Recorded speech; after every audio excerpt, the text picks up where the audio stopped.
В окрестностях села Кос под Судаком завершается сбор винограда.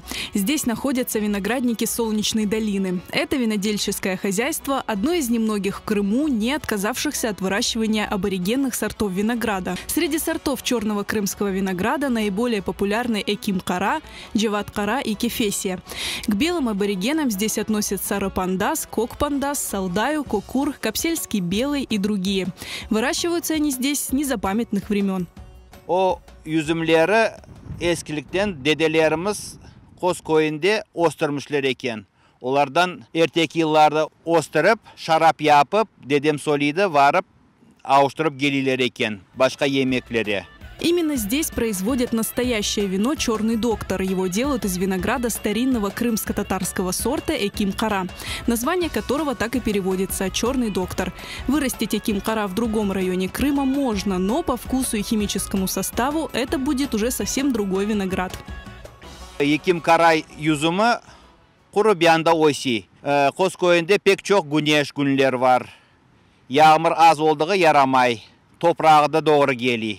Onun için buna уникальный микроклимат дилер Козда, aby yüzümler ostırmak için. Помимо Эким-Кара в состав знаменитого и наиболее часто подделываемого вина «Черный доктор» входят такие аборигены, как Джеват-Кара и Кефесия.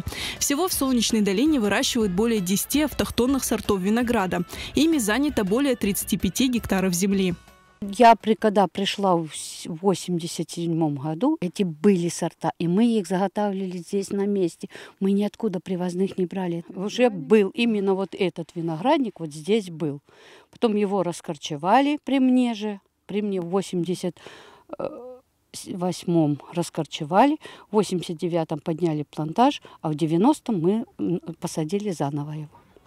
Это лето в селе Кос выдалось особенно жарким и засушливым. За последние 4 месяца здесь не выпало ни капли дождя. А столбики термометров на солнце поднимались до 50 градусов. Несмотря на это, урожай винограда выдался богатым. Но они все устойчивые. Вот они все равно, как бы там ни было, но они сохранились. Видите, как зелень еще осталась даже на листве, что они сохранились. Они выдержали эту жару, выдержали все. Все крымские сорта винограда сильно отличаются друг от друга по вкусу, и при этом они все ценятся выше завезенных. У нас это идет на марочное, все же на хорошие вины, только наши местные. На сухое мы берем только привозные. Несмотря на то, что большая часть виноградников в Крыму сейчас занята завезенными сортами, будущее у автохтонных есть, убеждены виноградари. Ну, они никогда, наверное, не выведутся. Местные сорта будут постоянно. Потому что без них никак нельзя. Как бы там ни было, но они остаются у нас на первом месте.